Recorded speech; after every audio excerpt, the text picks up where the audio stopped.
अस्सलामुअलैकुम दोस्तों, अज दी मेरी वीडियो हाँ था किले दे विच होए ना कद दिखा लेना मैं। दोस्तों अज दी मेरी वीडियो आ गंदम आ देखो फखरे पक्खर ओ भाई नूं मैं कह के कणक दे विच वड़े आ देखो ओहदे सीने दे बराबर कणक आउण डई आ देखो उत्तों दहाड़दे इस तो सीने दे बराबर आ बिल्कुल कणक है ना। ते इनू आखिरी पानी अलहमदुलिल्लाह लाता वा ते दाना तकरीबन आपदा जिहड़ा दाना बना के मैं तुहानूं दाना दिखालदा। दाना जिहड़ा हले दूधिया नहीं होया, इनू कल पानी लाया सी ते दूधिया नहीं होया तो उदा दाना बना गई आ। अद्धा क दाना कोई किसी ने अद्धा बनाया, किसी ने सारा बनाया।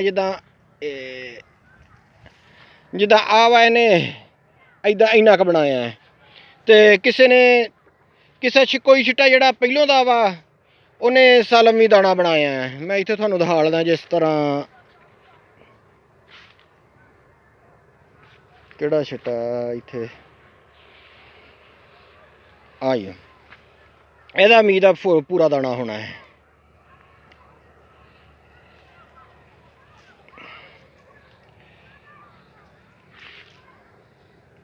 आ देखो एहदा तकरीबन दाना पूरा या हो गया, तकरीबन अद्धे तो ज़्यादा थोड़ी जा। तो ये माशाल्लाह बहुत ज़बरदस्त कणक आ। पहली बारी बीजिया वा ये फखरे पक्खर। देखिए की करदा है। तो कणक माशाल्लाह मैं थोड़ा जूम करके भी दिखा लदा। किले दे जिद्दां कहंदे ने चारों खूंजे बराबर, इदा माशाल्लाह चारे खूंजे इहदे बराबर आ। ते ये गंदम हैगी है साडे मदरसे दी। साडे मदरसे दी 4 एकड़ जमीन आ, उहदे विच गंदम काश्त कीती। जिहड़ी आमदन होवे तो फिर अलहमदुलिल्लाह मदरसे ते खर्च कर दई दी आ देखो माशाल्लाह। ते सारे दोस्त दुआ भी करियो, अल्लाह पाक बरकत देवे। इस तरह दी होर वीडियो देखने लई सारे दोस्त मेरे चैनल को सबसक्राइब कर लो, नाल घंटी वाले बटन भी नप दिओ। जज़ाकुमुल्लाह खैर।